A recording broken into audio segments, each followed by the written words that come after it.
Hi, and welcome to Tuesday Night Chats with Dr. V. Baker, and that would be me. And we're located here in San Jose, California. 1914 Trade Zone Boulevard, San Jose, California, 95131. Our phone number is 408-945-4439. Our web address is www.mteminc.org, so you can contact us there. Any rate, I try to start off with cute little stories and stuff, but tonight I'm not going to start off with a cute little story because I have a guest, and my guest is my granddaughter, one of my granddaughters, who's not spoiled. She's just well taken care of and by me, but I'm going to put her on the hot spot tonight. Her name is Arayna, and this is the first time I've had her on my show. Now, her mother, who is my daughter, has had her on her show, but, this is my first time. So, welcome, Arayna. Thank you. Can you say hello? I can. Hello. Oh, Okay. hello. Okay. You're how old? 26. 26 years old. You're getting old. No. I'm getting younger. You're going to be like that, huh? Yeah. Okay. I was reading something, and then just a couple of days ago, I was watching something on BBOVN. And Gene was talking to his son, and he mentioned something. He says, "You are one of the millennials," and that was like somebody just taking, their fingernails and scratching it down there, because I hate that. And then we keep talking about this generation, and I need some. I want you. Let's talk about that, because how long is a generation? I mean, what is a generation? Well, when I think of generation, I think of family lines. Like, you're the first generation, my mother's second generation, I'm the third generation. So, descending, I guess. Descendants. The what? Descendants. Oh, descendants. Okay, I thought you were saying something else, because y'all talk so fast and put him on slow and then play it. No, I don't even do that. But at any rate, okay, tell me what you think about what millennials are, and why are they called that? And do you consider yourself a millennial? No. There's a lot of different questions there, but I'll give you time to answer them. I don't really consider myself a millennial. I can't even say it. Yes, you can. Yes, I can. Millennial. Partly because a lot of things people say about millennials I don't agree with, and I don't like those kind of things being applied to me. What are some of the things? They say we're lazy, entitled, or millennials are, not me, sorry.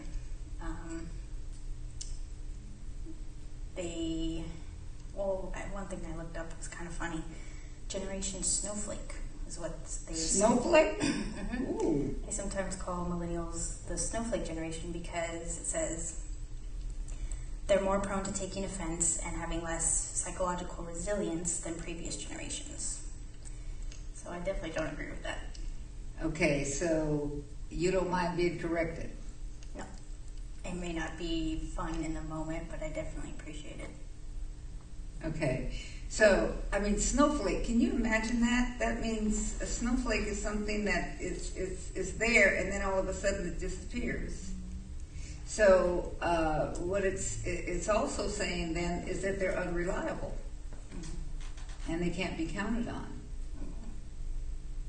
So, what generation do you, how do you see yourself if you had to describe yourself in a group, and the kinds of people and the things that you connect to? What would you... I told you this wasn't going to be easy because it's me, I don't know. I don't really categorize myself in a lump like that with other people. A lot of it is still trying to figure out not what I am, but what path I'm on. And a lot of the times I can identify and say I'm not what these things are or what people people say in a generalization, but if you're gonna lump me with anybody, I'd rather be with somebody who's, they say, oh, those crazy believers who walk by faith. Like, if you're gonna lump me into something kind of category, I'd rather be in that kind of category, because I don't want to be like everybody else. I don't want to be standard and typical. Okay. Well, you think you're so special? Yes. Oh, okay.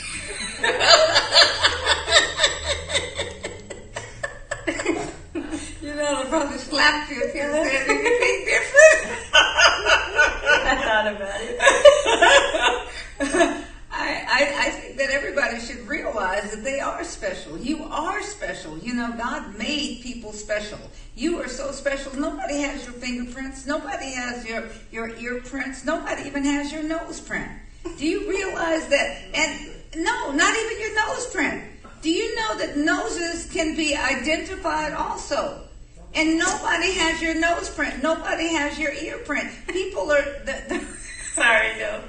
That's okay, but people don't realize that God made it so that every part of your being is individualized. He didn't even make it so that your eyes are symmetrical. I mean, you know, one eye is different than the other. One side of your face is different than the other. That's why you have so much problem with your hair. That's why you have to part it on the side and do that kind of thing, because one side of your head is bigger than the other. I mean, you know, it's all of that. Even your brain. I mean, all of it. None of it's like that.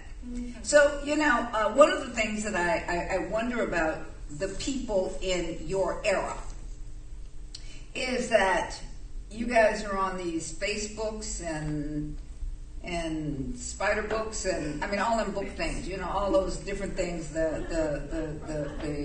little birdie, I mean all of that stuff, you know. In fact, somebody at messengers, I mean somebody sent me a messenger. I don't know nothing about no messenger. I'm not, and I find myself deleting so much stuff because, you know, all of these little secret things of secret message. I mean a messenger. Well, you're not bringing me anything. I didn't apply for anything. You know what I'm saying? So, you guys say, friend me. This is my friend. I don't get that. What if I were to ask you what's a friend? Tell me about a friend. A friend is someone who you walk life with, so to speak. They're with you on this journey that you're on, even if that's not an everyday sort of thing. But my friends, we hold each other accountable. We look out for each other. We pray for one another. We encourage one another. We're there for the good times and the bad times, and even if... Oh, you guys have bad times? The challenges, okay? Even if it's not in person, we make a point of being there for one another in any way that we can. Then why do you friend all these people and say that word? I remember when you were working at Home Depot. I'm gonna tell you something. I'm gonna, you know, I don't tell secrets, but I just tell it all. Kind of. Okay, she was working at Home Depot.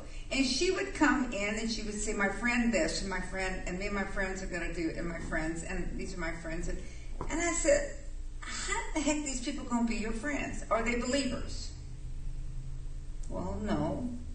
Well, then how can they be your friend? Okay, they can be your acquaintance. They can be your groupies. They can be your little homies. But friend, that word that biblically and the way I see it is someone that is like you.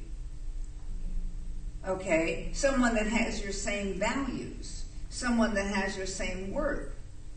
Someone that has, I mean, I have had people that were my friends before I got born from above. But after I became born from above, we did not have that same bloodline anymore. You see, to me and to the Word of God, friendship means something like, I mean, there's a lot of friendlies. These are my friendlies.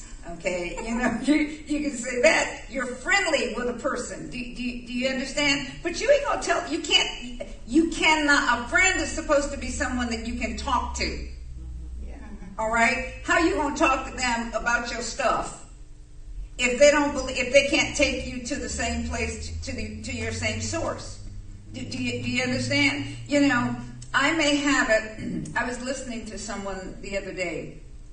It was really interesting. Actually, last night, the guy that has his program On the Road.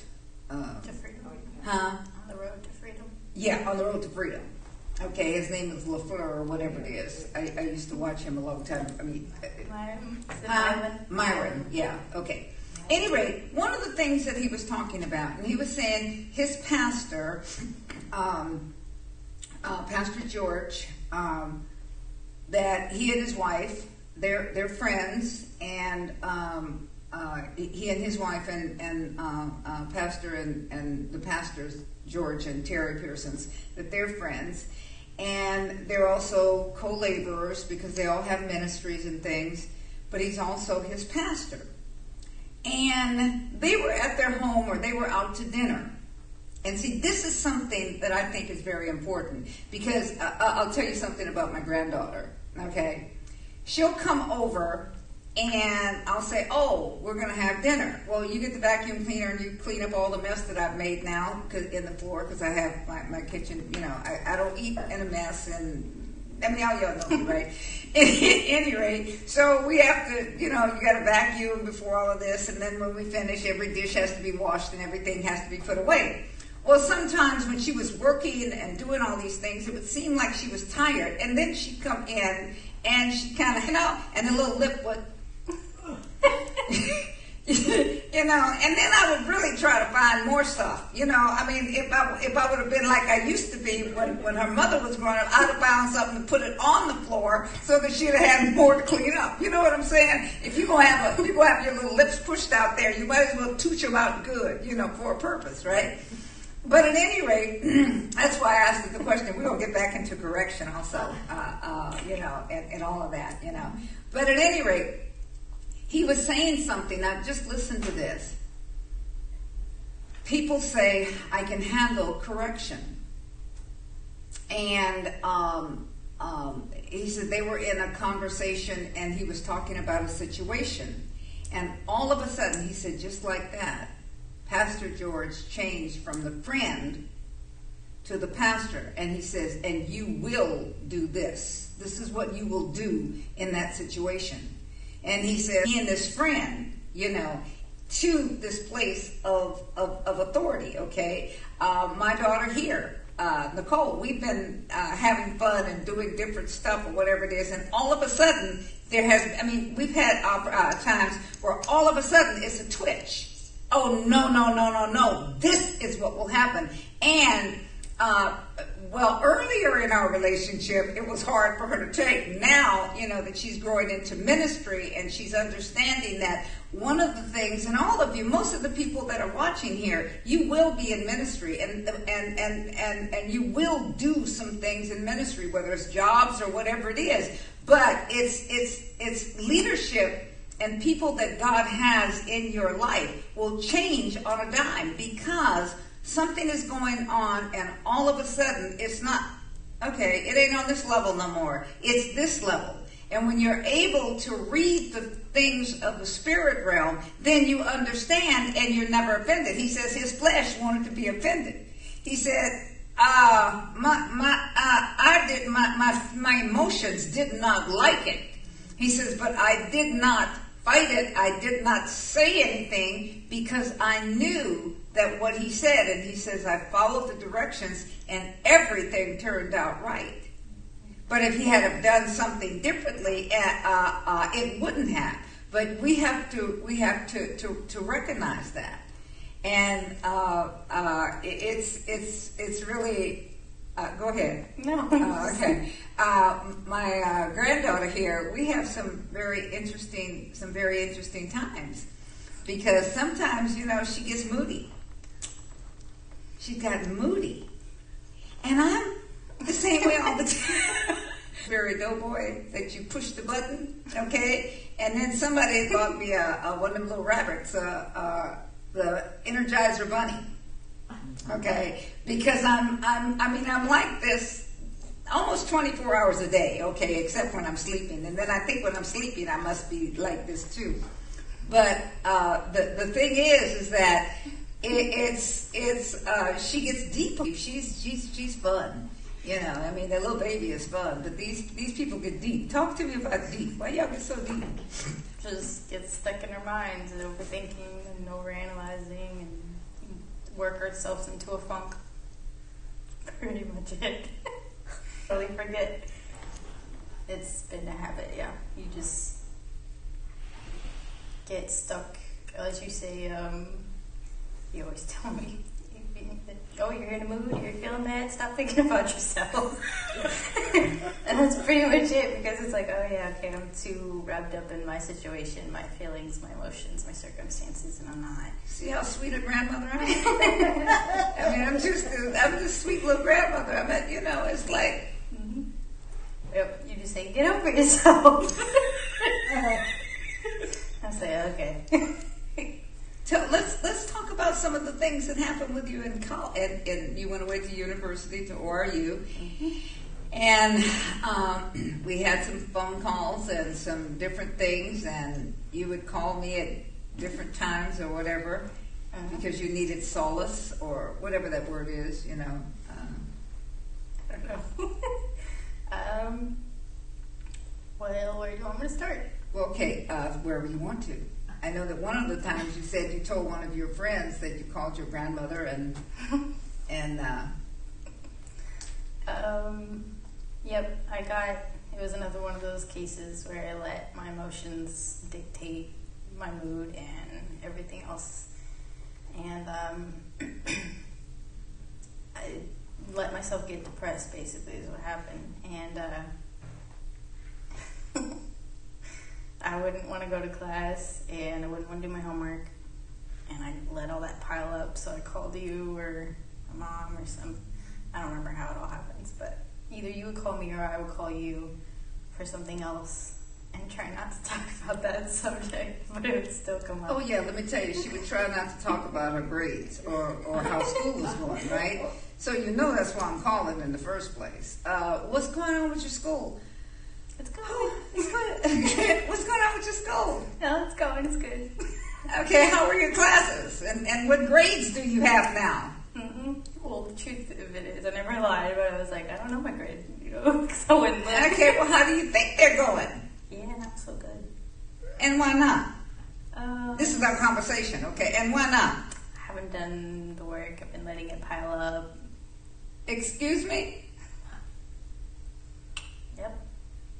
Why'd you let it pile up? It's a lot. I have a lot to do, and I wasn't really prepared for this. Wait. What do you mean you have a lot to do? All you got to do is get your butt up and go to school and do the homework. Yeah, but there's 4 things I have to do for this class, and then I have to study for this class, and then I have to go over the classwork again for this. Arayna, it's college. It's college, Arayna. Yes, I know. So why haven't it gotten done, Arayna? I just haven't done it. I mean, I'm doing it, but it's taking more time than I thought it was going to take. Okay. Well, let me see. A payment is due, Yes. and you're gonna be off my payroll if it ain't done. Yes, ma'am. So you're gonna be stuck there, and I'll just have to bring you home because I'm not paying. If you're not doing the work, I am not doing anything. I'll have it done. And I so love you. Yep. And I'm not going to ask you about it anymore. You let me know. When is that payment due? It's due on the 15th? Mm-hmm. Okay, well, I guess you'll let me know whether I'm going to keep my money. Okay. Yes, yes, you will be off of my payroll. These are any questions out here? Okay, go for it. So even from my generation, snowflake, I couldn't really remember what it was. A description for. I think unreliable is part of it. So I was looking it up here to see, and it says that it's a description for people who are too emotionally vulnerable to cope with views that challenge their own. But wow. I don't. So, how do you see that among your friends, that they're not able to articulate how they believe or what they believe? I have seen it. Honestly, I don't know if it's my generation per se, because I don't know where the boundaries are. Like when they say my generation is done and it's the next generation after me. But we were talking about that on campus. Mind you, my friends and I are late 20s and 30s, early 30s. So we kind of have this attitude of sitting there looking at all the kids, which is hilarious because we're not that much older. But you would see it a lot. And we were talking about how that's interesting too, because here we are supposed to be on a college campus that's Christ-centered and Spirit-led, and but you still see that whole attitude of everybody getting offended easily over little things, and then getting wrapped up in our emotions.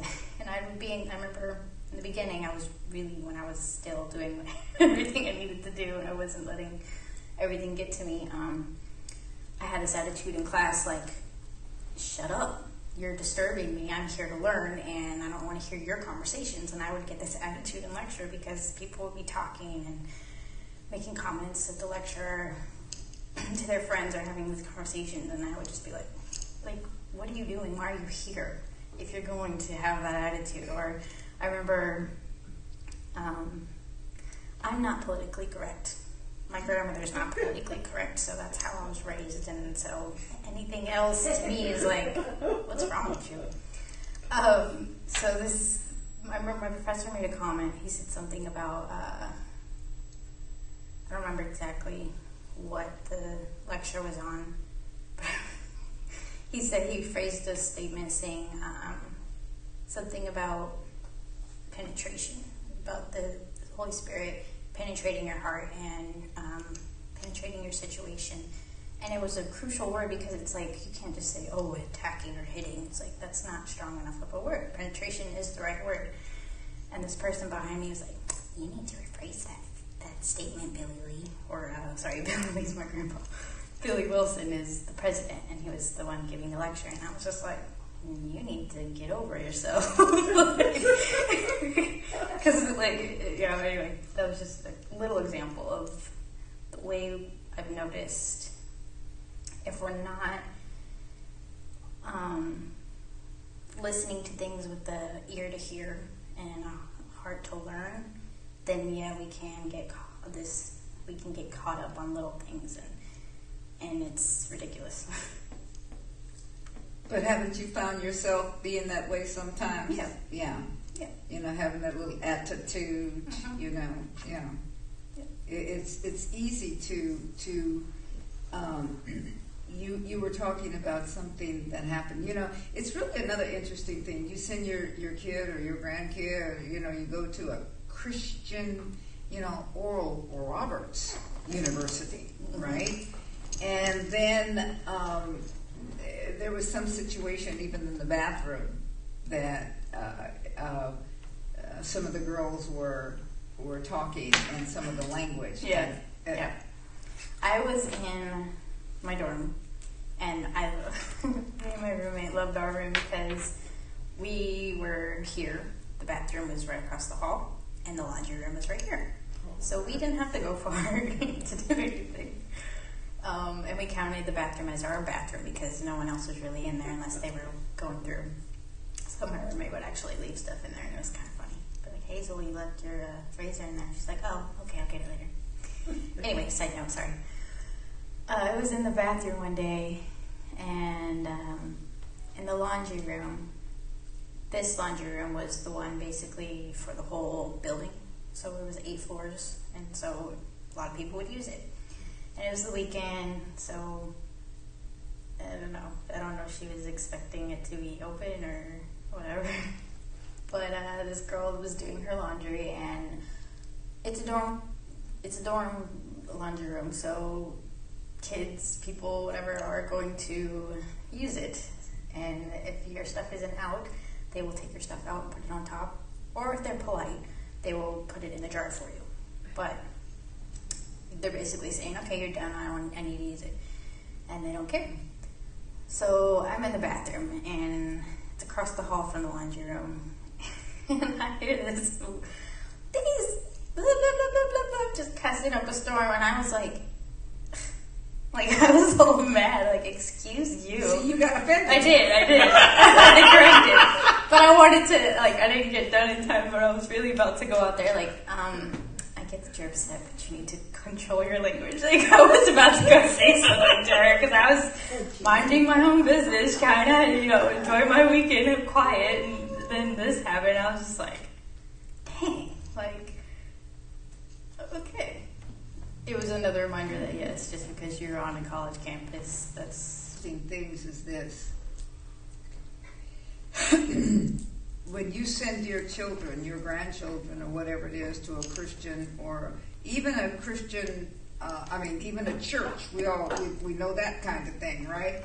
Is that here it is. There is take on campus, but I got her this thing that it's one of those things where wherever you are, you have to stay alert. My grandchild, and where I watch my back.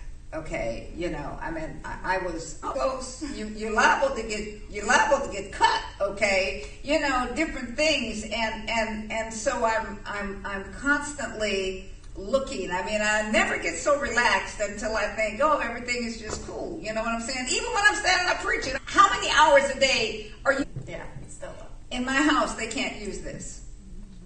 No, you don't come in my house with no. Okay, it's time for you to go. That's it. You got to get out.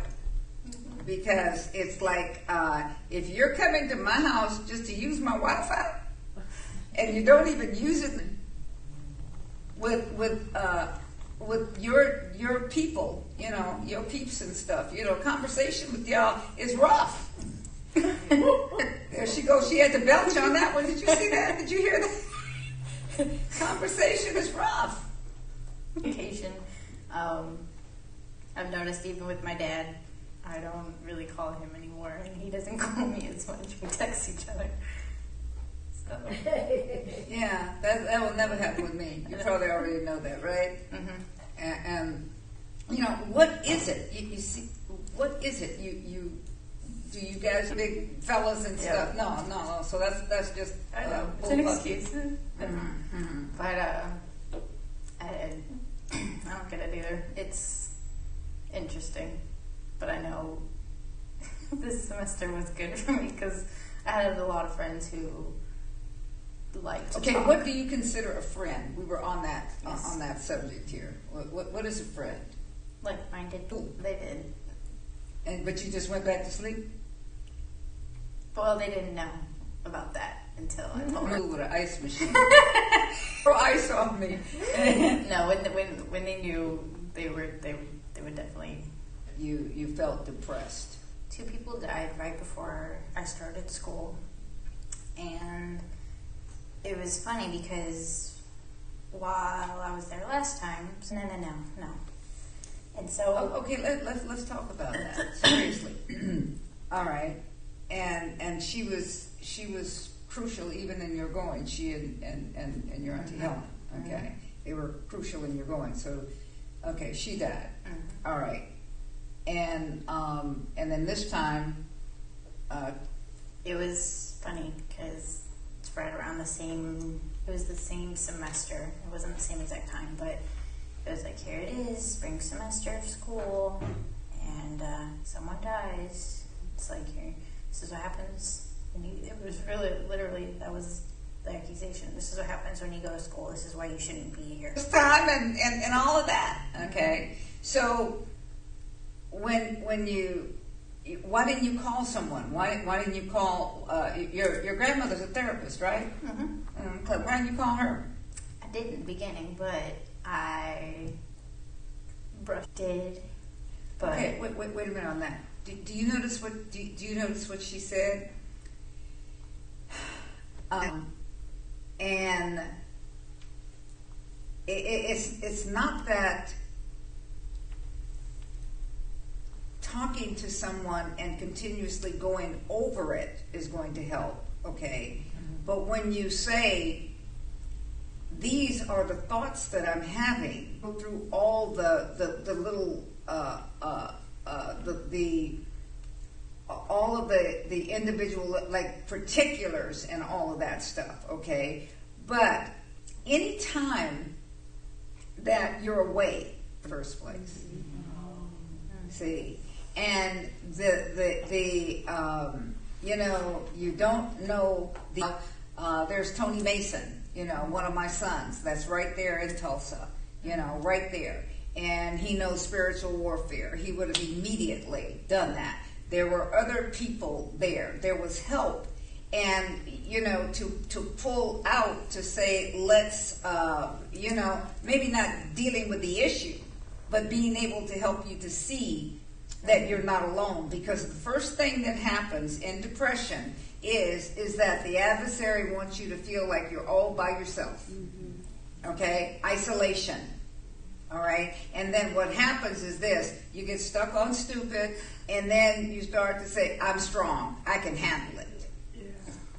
Okay? Which is one of the things that he wants you to do. And it's like nothing has changed. All right? Even if someone confronts you and tells you to get over it, that's better than, you know, trying to suck it up. Are you hearing that? Because at least they're you know, or confronting you. Is this really true? You mean to say you got this kind of power that you're gonna kill people when you go away just because you go away to school? Somebody got to die? I mean, you know, those types of things. And it doesn't sound like, oh my gosh, that didn't sound like really sweet therapy. Well, heck to the no, it ain't sweet therapy. Okay? Do you understand? It makes you think, though.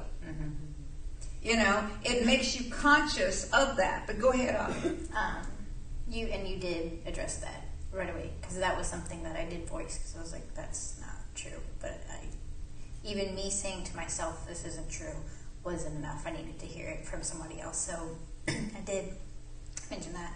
But then, because I'd mentioned it, because I talked about it initially, and I told friends back home, and, you know, sent out this mass message like, hey, I need prayer. Keep me in your prayers, keep me in mind, because this happened. And I let people know. I even let my roommate know, and the people that I had just met, who are now my friends, but they were her friends at that point. But I even told them, and actually this was, when I told them, it was before even Miss Terry died. So, I mean, before Auntie Mamie died. Okay. It was only one death that I was dealing with at this time. So, but in my mind, I was like, okay, I talked about it. I'm good. Like, I can, and everybody kept telling me, like, whole family, I would say, some family, would say, just stay focused. Don't let this, they didn't say it this way, but basically they were saying, don't let this wipe you out, don't let this take you down, stay focused and while you're there and finish. And I was like, okay, yeah. So I think in my mind, I was like, just don't deal with it. And so I shut that down and didn't do any of that again. Like, if people ask me, I'd be like, yeah, I'm okay. They'd say, oh, I'm praying for you. And I'd be like, thank you, I really appreciate that. And I meant that, but it was like, I didn't even let myself think about it or talk about it. And that was the other thing that messed me up. You know, one of the things, this is the reason that we had a memorial, you know, in stuff like that. If things happen, this is, if something happens, you know, sometimes what you can do or have to do is have that moment or that time of writing a letter letting it go, doing something of that nature. Because, death is something that's promised. It's something that we hate, but it's something that's promised, okay? I remember when my mother died. When she died, Dorothy came to me and told me, you're not going to grieve as normal, as, someone would normally, and all of that. And then I remember I did everything for her that I could do while I was alive. Her granddaughter, I think, Lonzine, I think you spoke at her funeral, right? Yeah, you spoke. They had a poem or spoke or did whatever it was, okay? But the whole thing of it is that how you choose to handle things. And here's one of the things. When you start going inward, that it's about you, okay? It's about you. Then you are going to get depressed. Because it's not about that person. If you know where that person went, it's not about them. But it's about you. And then you start to get this great big picture, and everything becomes about you. This is the reason that in the Bible, they only had a certain amount of time to grieve. And God did not even let, who was it, Isaiah or Ezekiel, he wouldn't let Isaiah, one of the prophets, he wouldn't even let him go through any of that time. He says, okay, now this has happened. And then when Aaron's sons died, he says, don't come in here sad. Do you understand? You see, here is something, we want the promises of God. And we went to a funeral last week, and one of my cousins died, and so I was there I did a prayer in the room or whatever it was. They had asked me to come so that I could speak, and I'm thinking, what am I going to speak about? But as one of my, not Pastor Lonzine, but Eileen says, they probably told you that because they figured that's the only way you were going to come if you were going to do something, because they know you probably wouldn't even go. And I said, that's not true, but it might have been, I don't know. But at any rate, one of the things of it is that I'm sitting there, and as I was sitting there and I was looking out, that's my phone, yeah, myself, and I was looking at the things, and because this young man, he wasn't old, his family and all of that. But as I'm looking at this, I'm also looking at relationships that many of them have with other people in the family, and they are fractured. So my part there was, get this one straightened out, because you are straight with this brother, but here it is, your child. I spoke to one of my cousins, and I said, you better call your son. You better get this thing straightened out, because if this would have been him, then you would be going through a whole lot more. Depression will set in. Here is one of the things that I say and I deal with people. I am going to do everything I can possibly do for you while you are alive, so that when you die, if you die before I do, then it's like, I'm going to miss you, but I have no regrets. Are you hearing that?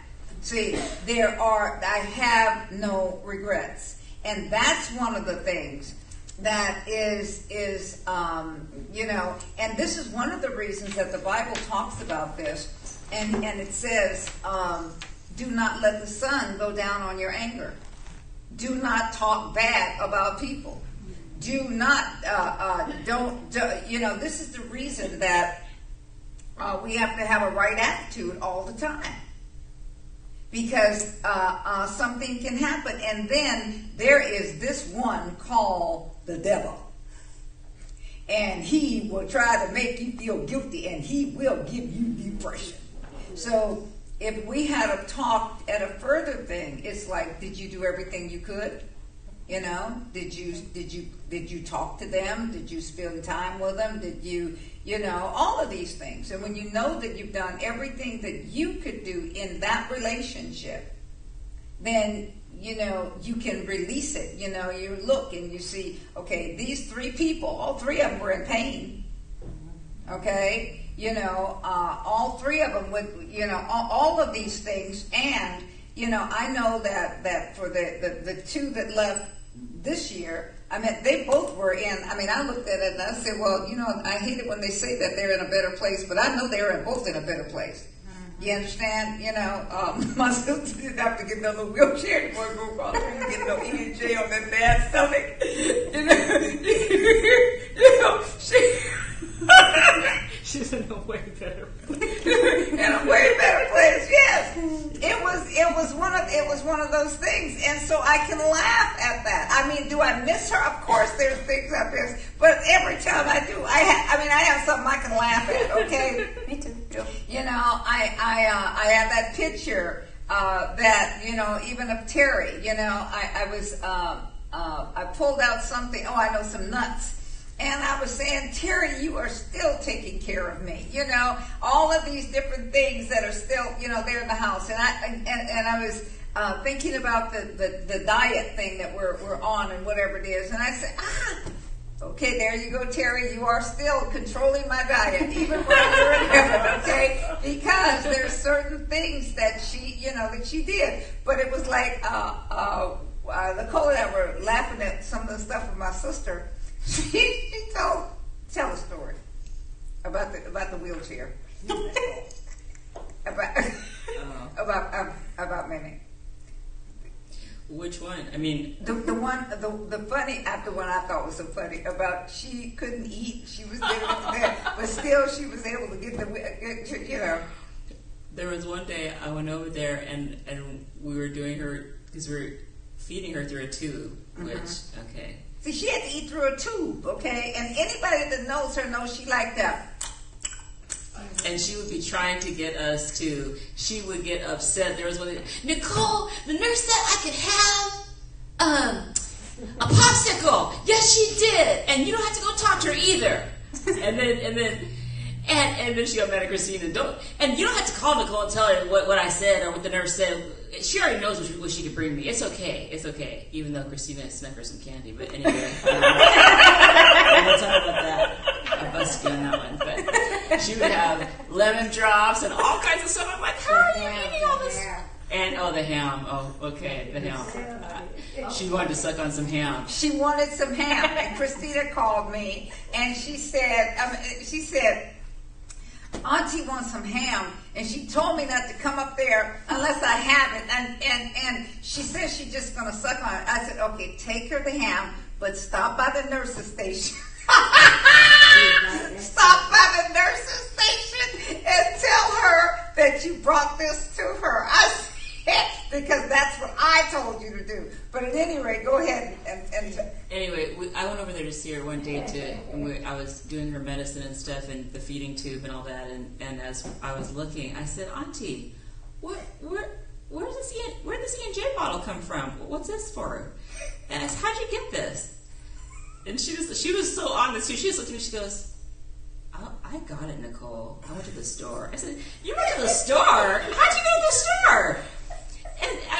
And she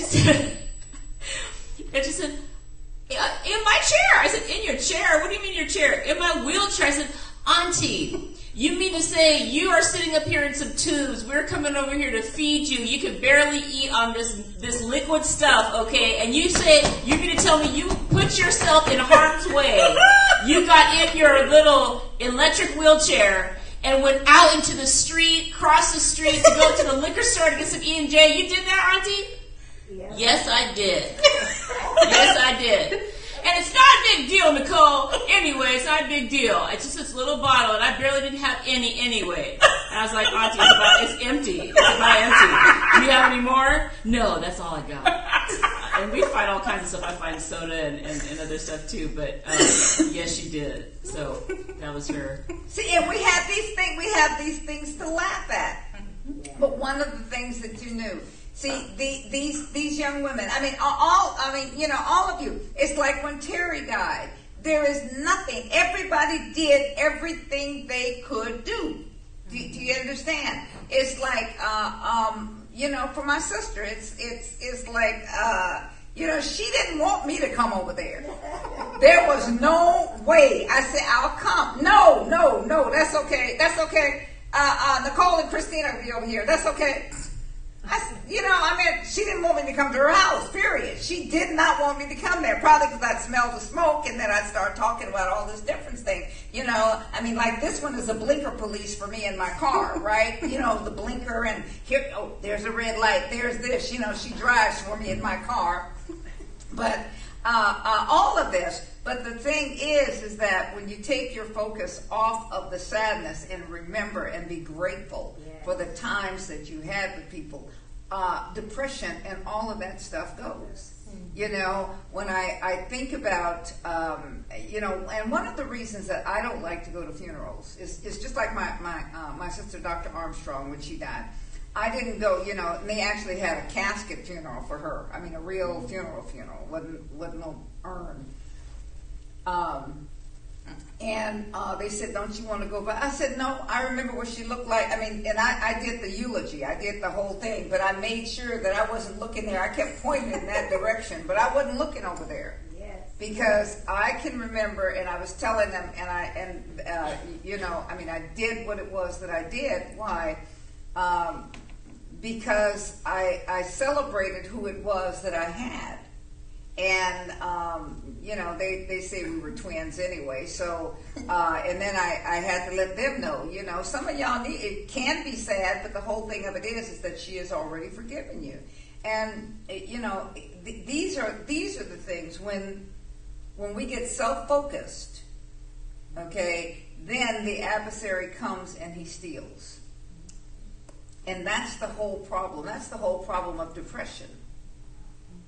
See, when you're looking at what the Word of God says, there is no way you can be depressed. But when you start to looking at your situation. So, okay, so you got through that, or kind of got through that. So I pretended to go through that. And then after spring break, I don't know, because it wasn't just about them anymore. It became about me, as you said. And just kind of lumped everything in there that I could basically find that I didn't like about myself or didn't like about my journey there this time around. And it was... What didn't you like about yourself? It was like, God, this isn't me. I'm better than this. I don't miss this much class. I don't sleep in this much. I don't... But you did. I did. I did. I was like, I've never turned in this much late work before. No, like, it was just so focused on that, like, I'm not doing what I said I was going to do. And then it was like, why are you even here? Are you passionate? Maybe you shouldn't be here. It was like, all this stuff. Maybe I'm not supposed to be here. Maybe I got it wrong. Maybe I didn't hear God. Maybe all this stuff. So it was really... called your mother and she said, you ain't coming back here. Yeah, she's like, you're there. You finish. I was like... Call my grandmother, same thing. Well, she didn't say so sweetly, but I can't repeat what you said. You can't repeat what I said. Oh my gosh! Oh, very good. Yeah, and that's what my friend was like. Your grandmother said that to you, and I said, I needed it. It's like it worked. So that started to get me out of it, and then I went and told my professors what was going on, and I was like, I'm sorry, this is not me, and explained what happened. But at this point, it was more using it as an excuse. And, but they did definitely help me, because they pointed me back to what you said. They looked at, okay, do you know where they are? And I was like, yes. They said, did you do everything you could? Did you tell them you loved them? Did they know? And, all this stuff. And it was like, yes. And it was pulling me out of it, reminding me, yeah, okay, there's nothing you can do for them. They're in a better place. Remember the good times. And it wasn't like a little pat. Just remember the good times, sweetie. It was like, remember, you have these memories and you have these things for a reason. And they sitting there crying in their offices or in the classroom with them, and they're making me cry and they're making me laugh, and it was like, oh my God, my auntie May May, and I would tell that story about her smacking or her wheeling in that wheelchair, or Miss Terry the way she would run everywhere. So it was like, okay, now I can. And then it was like they all did it, and that's why I'm so grateful for this school, because they did exactly what I needed, and I know I wouldn't have gotten this treatment and just like went to college, but it was like, okay, good. And they prayed with me, and then it was like, now you're here and you have to finish and do what you got to do, basically. Like, okay. I was like, all right, I can do this. And that's what it was a journey, but yeah, I'm great. What about procrastination? Did you find yourself procrastinating? Oh yeah, that's what got me in the mess. I would sit there and look at what I had to do, and then turn on Netflix or something. It was like, I don't feel like doing that right now. I'll do that later. Or the deadline's coming up. It's like, okay, let me do this, and then I'll do that later. And I'd finish what I had to do, and then be like, I did enough for today, and not do what else I needed to do, which is stacking up. And then I would whine and be like, it's stacked up so much, I can't keep up with it. It's like, well, duh, because you haven't been doing it. If you would have been doing it the way you were supposed to, you wouldn't have done it. But yeah. Did you guys have any schooling where you guys had critical thinking, a critical thinking class? Mm-hmm. Did you take it? Yep. You took it. Mm-hmm. Oh, okay. Ignored it too. At least this time around, it was like, It's like, yeah, I took it, learned from it, but ignored all I learned right then and there. Okay. One of the things, it's just like your summer school, right? What was one of the first things, let's say, when you came home? What are your grades? Yeah, I don't know. Okay, but about getting into school, right? Mm-hmm. And here is something that I don't know if it's just your generation or whatever, but I look at what the Word of God says. Take your vision, write it down. And if you don't have a schedule of when things have to be done, then it's like I don't know if I'm really a planner, but it's like when I'm going to travel, I have my airline tickets and my reservations and my clothes and all of those things. I have all of those things, whatever it is that I'm going to do. I mean, I'm months out on it. And, it's like, what? Yep. It's like, come help me pack. When's the trip? 2 weeks from now. It's like, okay. Because I have to I get everything organized, When I was in school, when I was going for my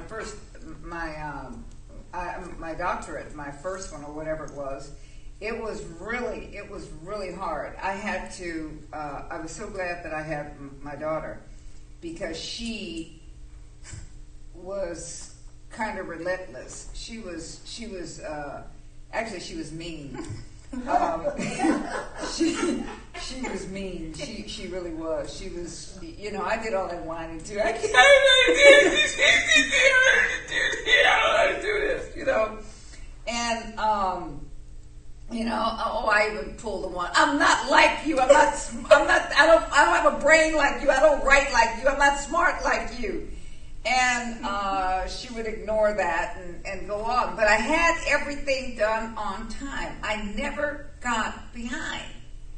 And it's one of those things. It's like you many times what we have to do when you realize that you're a person that does certain things, that you're a procrastinator, or that you are a last minute person, find somebody in your life that is a planner. If you're a prodder, find a faster person. Do you understand? And then once you get it, once you make that plan, don't go back. See, what happens is this. It's like, oh, well, you're still dealing back there. See, I'm already packed. I already have my ticket. I already have this done. I already have that done. I already did that. Why am I talking about that? I need to be focused here. And what happens is this: many people still they you second guess, third guess, fourth guess, all of those different things about what's there when that doesn't really make sense. What are you going to do differently? We're getting close to time. What are you going to do differently when you go back to school in August, September? When is it? August. When you go back to school in August. Or what are you going to do when you go to school now? Summer school. Let's just say, for instance, they don't let you in summer. I mean, that you can't really get into the class. Have you thought about what you would do? Mm-hmm. What? I'm going to retake that class there, and Say it again. I'll retake the class there, and Okay, but have you thought about what you're going to do here? If they don't let you in the class, one of the things that, personally, that I would do. Study, yeah. Huh? I'm studying it, I downloaded everything from that class. And yes, every class is different, and every instructor teaches it differently, but I've already determined that if for some reason I can't get into this one, that I'm going to go over everything that I downloaded, all the PowerPoints, the Okay, have you, if you can't get into the class for credit, okay, have you thought about asking them if you could just come and sit into the class? I've thought about it, but I haven't even acted on it yet. Huh? It's a thought. I haven't acted on it in any way yet. Why? Because I'm waiting to see if I'll get in. Okay, I would find that out. I would determine. Do you understand what I'm saying? Why? I mean, one of the things is this, and this is something that I've found because I've helped a lot of different people when they go and do these things in my profession. Okay, and if you keep your practice of doing something, this is one of the reasons why when I had to work when I worked on a job, okay. And I was a terrible employee, but I never let any room pass. If I stopped this job this day, I started another one the next. I didn't take any time in between to rest. Why was that? Because that time was it was dead time. Okay, and we say we're going to do certain things, but what happens is it gets you out of that groove. It gets you into a totally different mind, and your mind needs to stay focused in what it is that you're doing, and it teaches you that you can push through. You see, and you can defeat those things that have been defeating you, and this is one of the things that I find that's difficult for people, that we have this mental or emotional or psychological thing that says, oh, well, what? I'm just like, yeah, I'll do this later, or, that kind of a thing. What do you think about that? That's what got me into this whole mess. It was like, okay, well, like for instance, a few days she wouldn't have class. So she was like, okay, I'm going to post the lecture, I'm going to record it, and you guys listen to it. It's like, oh, I'll do that later. I never did it. So it's like, no, you got to do this. Just do it. Like, you're not going to do it later. You're going to do it now, or you're not at all. Like, one thing I found out about, I'm studying I'm studying on the different brains, and right now I'm doing a study on Jewish people and their brains, and rabbis and their brains, and different things, and Orthodox Jews, and the Orthodoxy, and all of this, and the Shabbat.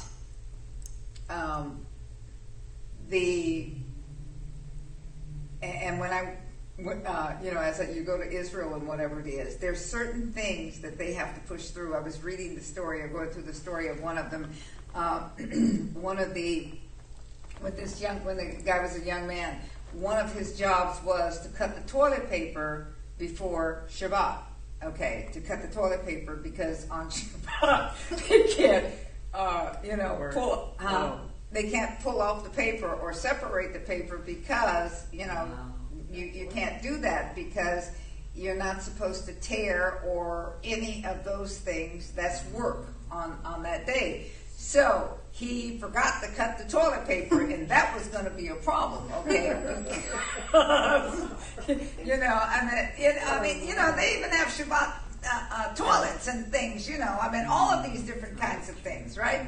Okay, so what happened is he saw that there was a drip.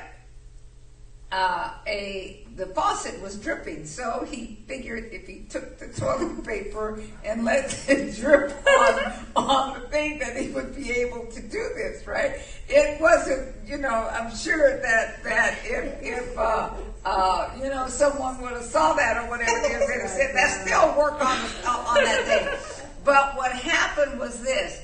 It was like, when you have routines, when you have things such as that, you learn ingenuity. You learn that this is something that has to be done. And, you see, it's really an interesting thing. People that have a religious nature or people that are into structured religion, they push through their feelings and their emotions. And they realize that they have to do this, and ingenuity is one of the things. I mean, he grew up to be a brilliant scientist and a brain surgeon and all of that, But what I'm talking about is this. We talk about the Jewish brain. We talk about how many Nobel Prize winners that are Jews, and all of these things.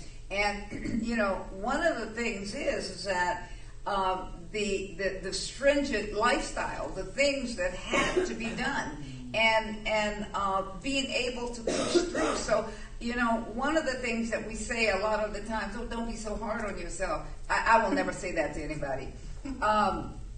Because I think it's and your cousin says something. If you can work through the hard times, then you will know when the easy times come, I can do this. Mm-hmm.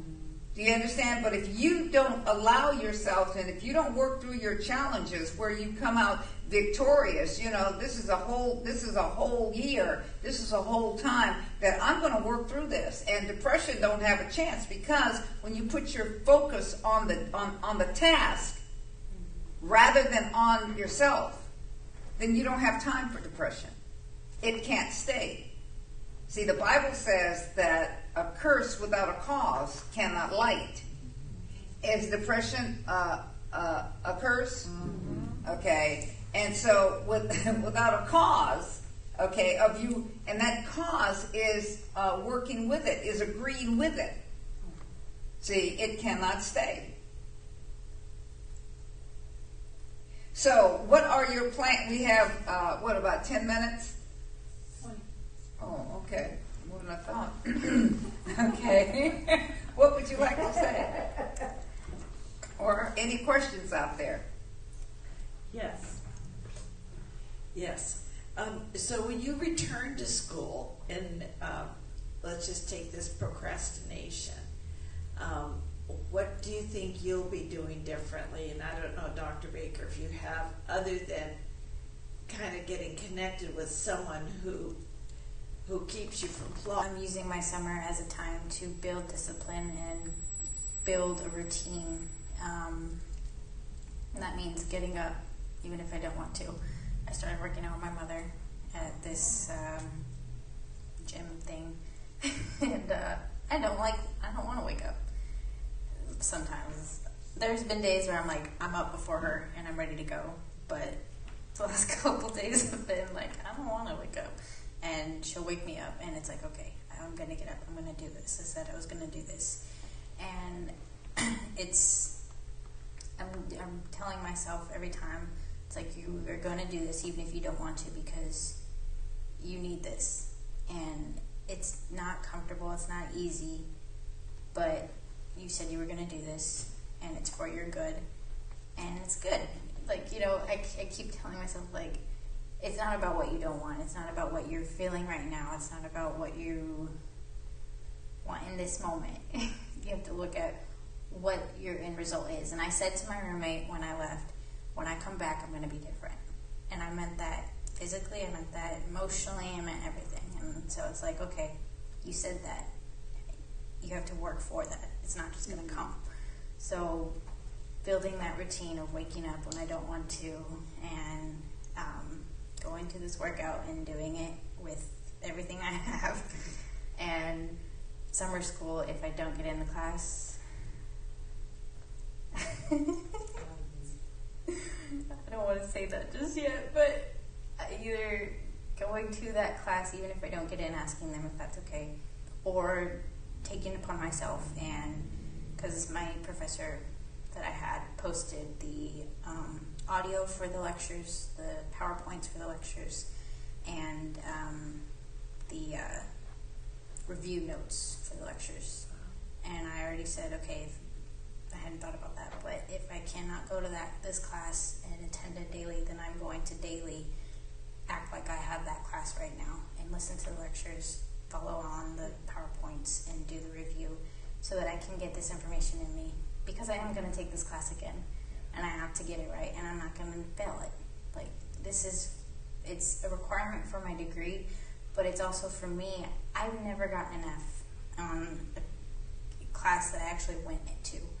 I've gotten Fs on online classes because I stopped doing it. So those are Fs because I just didn't go. Like, I withdrew, but I couldn't withdraw basically, so I had to take the F. But this is the first time I've ever received an F in a class, and I don't like that. So it's like, I'm going to do this for me, not just because I need the class, but because I'm redeeming myself, because this is not who I am, and I can do better, and I am going to do better. So. Are you a liar? No. Okay. So, all of that other stuff is great, but one of the things of it is that it's like looking in the mirror and asking yourself, are you a liar? Well, if you're not, then you better get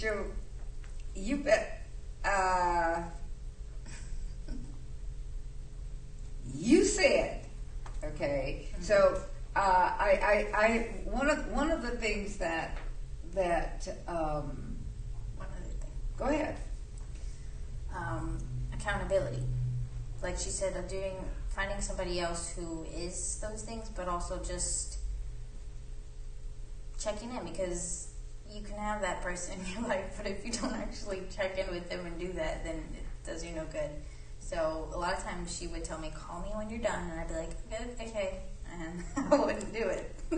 I'd get the work done, but I still wouldn't call because I didn't want to call. It was like, it's like I did the work, that's enough. But actually holding myself accountable, holding them accountable. It's like, okay, we're going to do this together. You said you're going to be my accountability partner, so I'm going to give you something to hold me accountable with. Mm-hmm. So, see, integrity. This is what it is. I told you guys a story of the couple of times that I had brain fogs, or when I was fighting, when I had these gaps. And I remember once I was I just keep putting Nicole on the spot here today. I was supposed to call her back, and I didn't call her back, and whatever. And then she called me on that Monday or whatever that day was, and same thing had happened with Sandra Crouch. And I mean, it just I mean, I just broke down, and I just started to cry, and I told her what it was that had happened and all of that. And because my integrity means more to me than anything else. So, and, being a finisher, all that stuff sounds great. Being this, all that stuff sounds great. This is not who I am. When I look at that, then I have to ask myself, who am I? See, the words, this is not who I am, is super great. But then you got to ask yourself, who am I? See, I am a woman of integrity. I am one that when I say I will do something, it is done. If I tell you I will be there at 4 o'clock, it is not 4:01. It is 4 o'clock or before. See, and this is who it is that I believe that your era of people or your generation or whatever, that people in general are not people of their word. They're excuse people. See, I don't, an excuse is not good enough for me.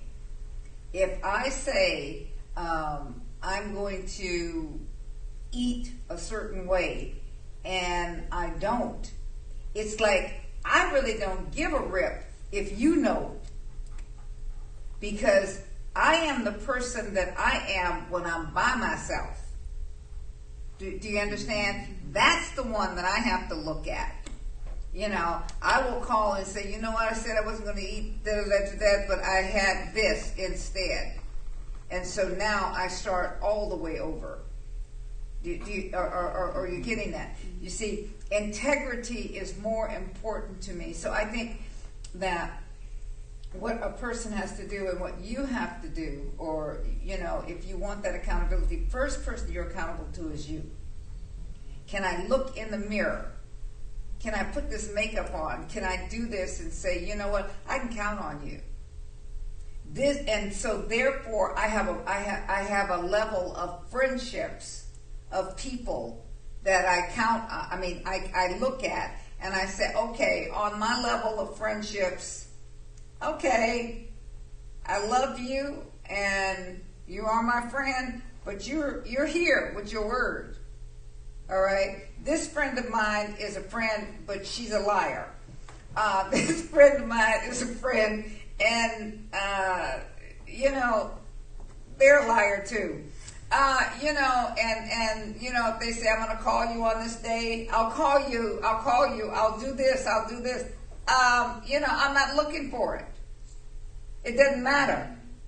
They're not dependable. I will not depend upon them for anything, okay? So it's like, I mean, I don't bust them. I don't tell you who they are or any of that. But it's like one of these things because that is what's important to me. And this is the standard I have for myself. So what I believe will help you to help you, okay, and all of you, the people on Periscope, the people here, everyone, is to have that realm of accountability to yourself. You see, one of the things of it is my mother taught me this when I was a little girl. I'm not going to say anything behind your back that I won't say to your face. And I'm going to say it to your face before I say it behind your back. Do you understand? You know what I'm saying? Yes. I'm not going to do that. I'm not going to gossip. I'm not going to complain. I'm not going to criticize you in the closet. I'm going to let you know this is what you did. And I didn't like it. Or this is what I see. Or this is how it is. Okay? And if I talk about it later, it's okay because I ain't gossiping. I'm just telling it the way it is. Do you understand what I'm saying? And this is important because that's integrity. And no one can say, Dr. Baker said this about you behind your back. No, she didn't. She said it in front of my face first, and then she's probably just talking about it. You know what I'm saying? So it's like this is very important because then I can look at myself. This is not a mirror. It's a fake mirror. Okay, I can look at myself in the mirror and I can say, you're one of integrity. I like me. See, and that's probably one of the reasons that I don't get depressed because I really like me. You know, I like having conversations with me. I mean, I just be talking to me all the time. You know, sometimes, I mean, I'm really talking to me in the mornings. Early in the mornings, I mean, I'm talking to me. And you know, it's like I'm having this conversation. Oh, Helen, you just, it's funny. Anyway, but it is. I mean, you know, it is because it's and I'm not that important to me. I'm valuable to me, and I'm worth something, but I'm not that important that I got to spend all my time thinking about me. Yeah. See, and when you live a place of integrity, then I mean, even stuff that's going on with my kids, my grandkids, great-grandkids, you know, the ministry, all of these different things. It's my focus is not on me and what this is doing to me. It used to be before I didn't like myself. But now that I do, you know, because I found out, why am I so sad? You know, this has been a long time ago. But, you know, and I didn't like anything about me. I didn't like my butt. I didn't like my lips. I didn't like my breasts. I didn't like my hands. You know, I'm thinking, what do you like? Nothing. Well, why don't you change it? That's a brilliant idea. So I asked myself that. And then I asked myself and I did it. See? So it's like I realize, and here's the hope that I have. This is one of the reasons that I don't worry about my children. I don't worry about any of those things, is if God could change me, boop, everybody else is lightweight. You know, and it's that kind, you know, it's that kind of a thing. So I hope for everybody else. But integrity, I let you know this. Let your yeses be yes and your no be no. Let it be that you can believe what it is that you say. And once you get that way, I mean, school and all the rest of it is I'm not going to say it's I'm definitely not going to say it's a piece of bad stuff, but, you know, I'm not going to say it's a piece of sweets. That's a piece of broccoli cooked properly. Or that's some asparagus going someplace to happen. Or really one of them sweet carrots, you know. Or, yeah. Or, you know, one of them dressings that I make, you know. I make oil and vinegar dressing that's with avocado and different stuff, and it is to live for. It's excellent. And then I'm going to make an oil and vinegar strawberry dressing.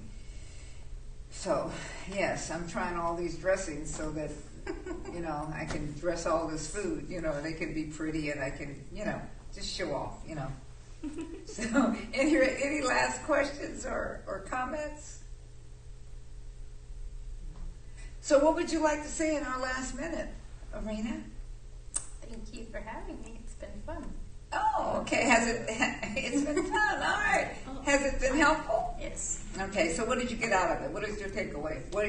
Look at the camera and tell the people what your takeaway was, and the people here in the audience. The last thing you said, integrity.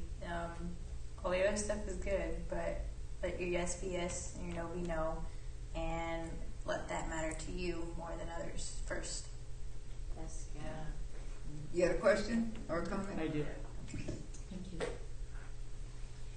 So, is this going to be your last year when you go back? No, I have 2 years. 2 years. Okay. So, in this next year when you go back, what is your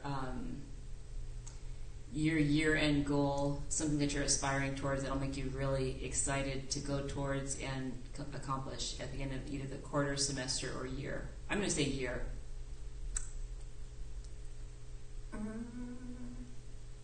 What do you mean, like personal goal or like academic goal?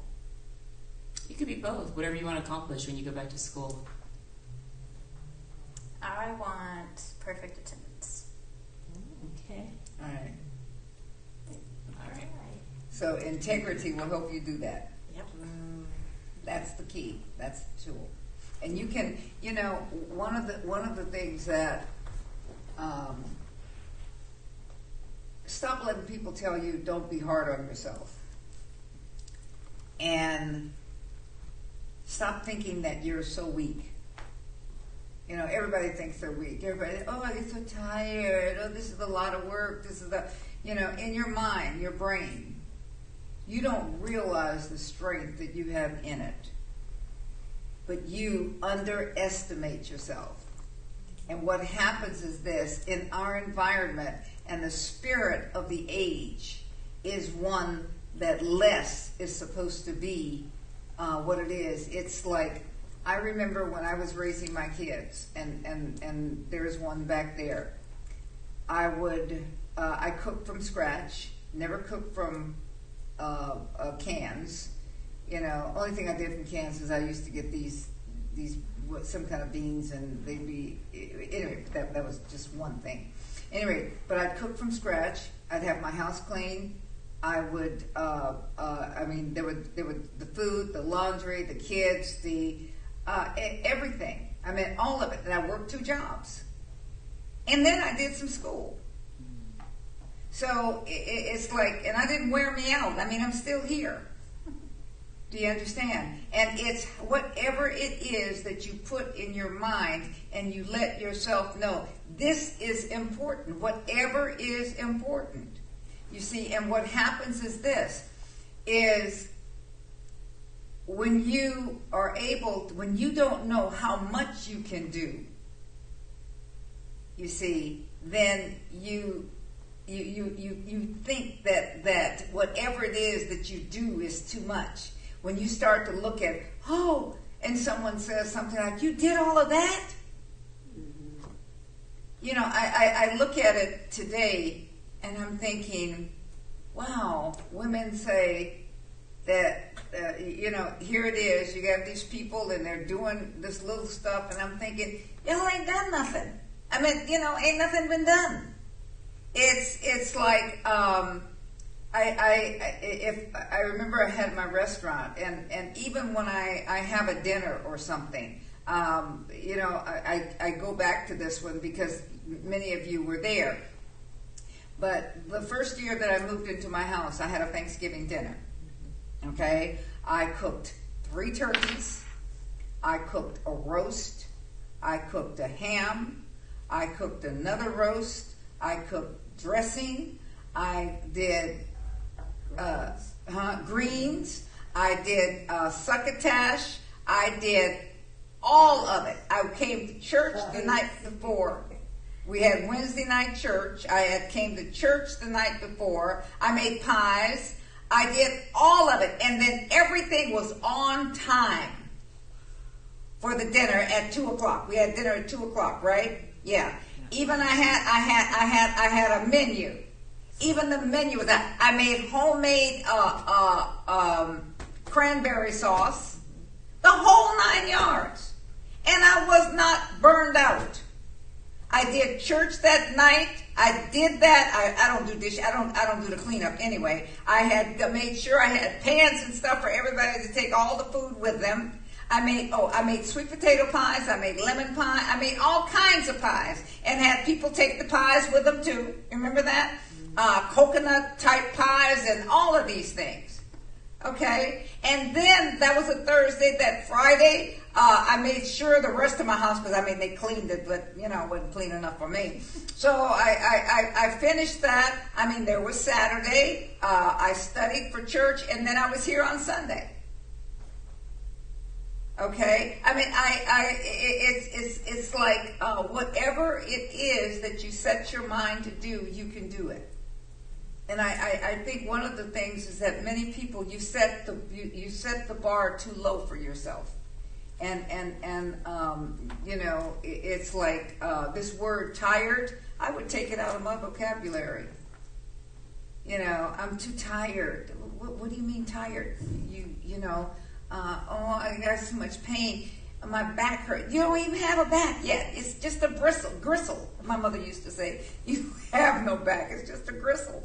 You don't have a back until you're 50 or 60. She said, that's when you have a back. Otherwise, ain't nothing but a gristle.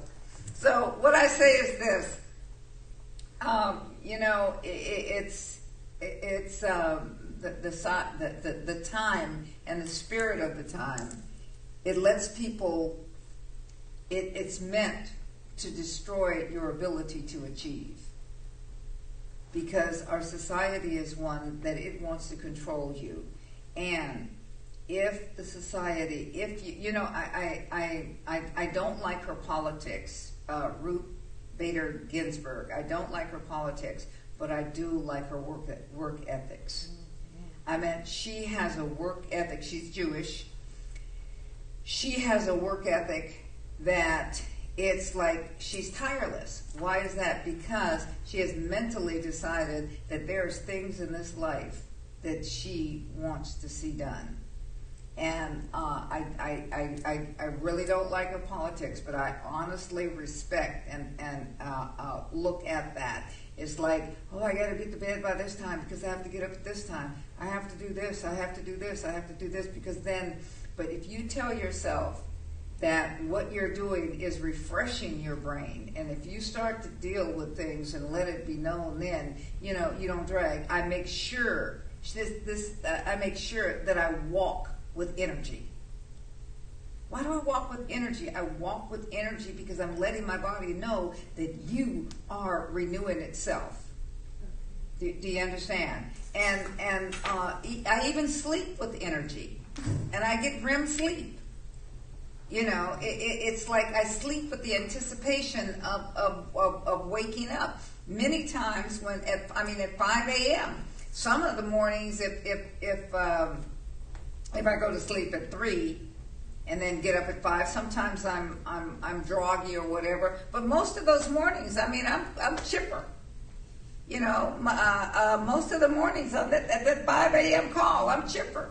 It's like I said I would do this. I said I would do this, and I think it started in 2012.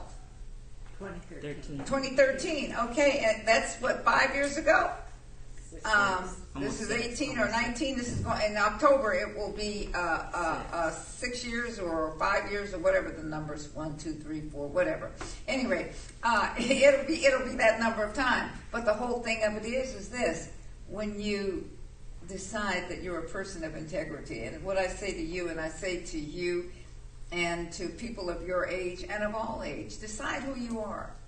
Nobody can decide that for you. I decided that I would be a person of integrity. Why was that? Because when I was in the world, I was such a liar. I didn't believe me. You know what I'm saying? It's like, because I was hooking and crooking. And that's what crooks are. I was a hooker and a crooker. Okay, yeah, kind of, yeah, all that too. But at any rate, I decided when I came over into this that I was going to have to change totally. And I told you the story about I was going to. I hated liars, and my son lied, and I was going to kill him because he was a liar. So it was like one of these things. Liars don't even like liars. You know what I'm saying? They even know it's wrong. So I end the program tonight with reminding you that, who you are. Nobody can decide who you are but you. You can decide whether you're a person of integrity or not. And the only person that you can't fool is yourself. You can make yourself believe something, but deep down within, you recognize that you are really that. And if you blow it, you know what? Here's one of the things. Never make an excuse. I lied. Well, no, you didn't really lie. Yes, I did. I said I'd be here at 4 o'clock and it's 4:02. I lied. Okay? Oh, don't be so hard on yourself. No, you're not going to destroy me like that. See, that's my attitude. No, you ain't going to help me destroy me. A lie is a lie is a lie. And I look at myself and say, you lied. You lied, girl. Can't nobody call me a girl but me. You lied. And that ain't happening no more. Okay? And I deal with that. But it's not something that continues to happen. So I'm not a liar. Okay? So did you get anything from this today? Did you enjoy my guests? Yeah. Okay, then we will receive tithes, offerings, gifts of love, trades, and all of that. And you that are on Periscope, if you got something from this, if you are a constant watcher, then why don't you just change your little thing and go ahead and seed into this so that we can send it out to more people and we can continue to do what it is that we do, and you have a part and parcel in it.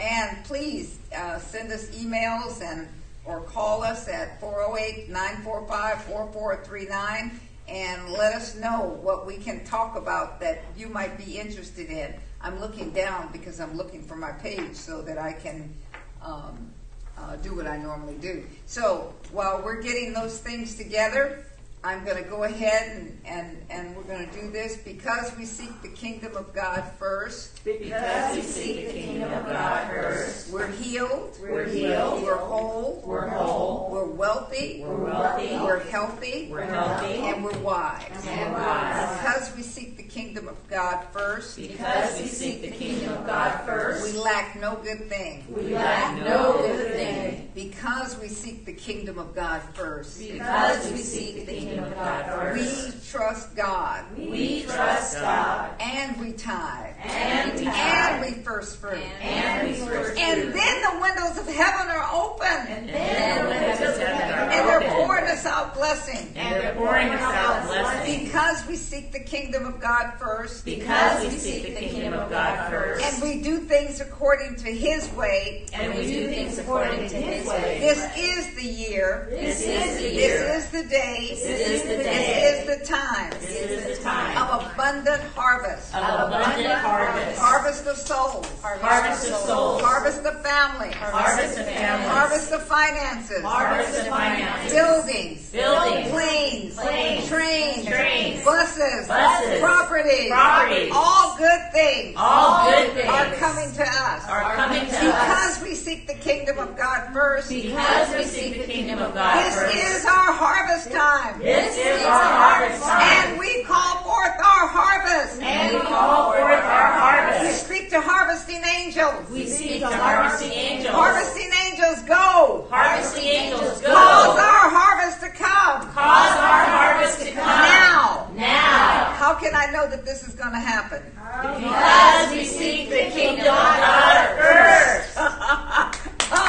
Yes. So, bring your, just receive from that. And let me tell you this quick little thing. I say money comes to me every day. Blessings come to me every day. I went to the mailbox, and I think I told this on Sunday. Here it was, an envelope that I would have normally thrown away, and for some reason I opened it up, and there was $1 in it, and I was excited because $1.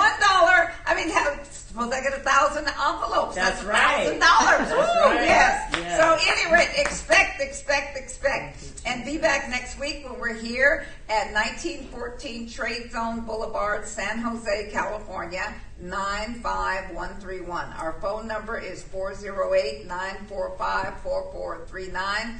And if you want prayer, or you need someone to talk to, or you want to see about finding out how to accept Jesus as Lord, give us a call, and Crystal will call you back and be able to answer your questions or to pray with you. So bye-bye and have a great day, evening.